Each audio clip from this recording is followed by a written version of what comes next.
The City of Echoes.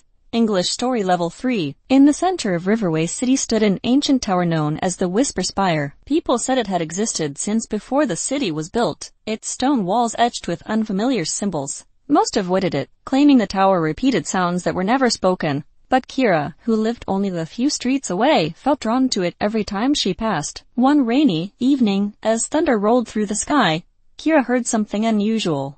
The tower echoed her footsteps not as a simple repeat, but with small changes, like someone walking differently, someone who wasn't her. When she paused, the echo paused. When she whispered, the tower whispered back in a voice that seemed older, softer, and filled with longing. Curiosity overcame her fear. She approached the tower's entrance, a tall wooden door she had never seen open in her life. Yet as she reached for it, the door creaked ajar on its own. A warm breeze drifted out, carrying the scent of old books and distant rain. The air inside glowed faintly, illuminating a long spiral staircase descending into darkness. Kira stepped inside cautiously. The echoes followed her, bouncing off the stone walls like invisible companions. As she reached the bottom of the stairs, she found a massive hall filled with floating lights and tall columns carved with shifting patterns. Every sound she made returned to her but slightly altered, as if telling a different version of her own story. A figure emerged from the shadows, a young man with pale hair and eyes that shimmered like reflections on water. He introduced himself as Iran,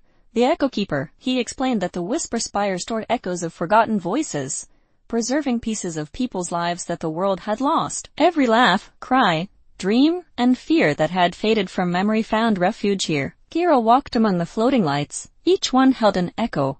A child singing, an old man telling a story, a woman whispering a hope she never revealed. The echoes shimmered when she passed, like memories greeting her. Some were joyful and warm, others heavy with loneliness.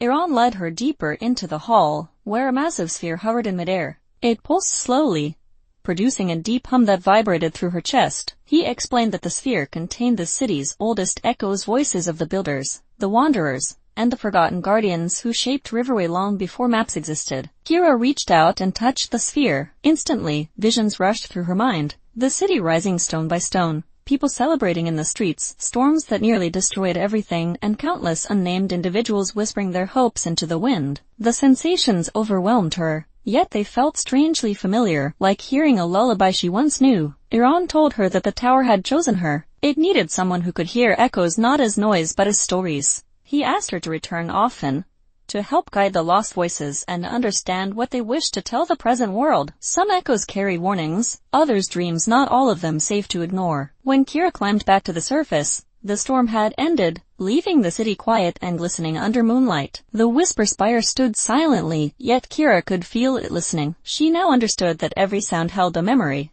and every memory held a truth waiting to be heard. From that night on, she visited the tower often, becoming the bridge between the city's present and its forgotten past. The echoes, once lonely, now had someone who truly listened.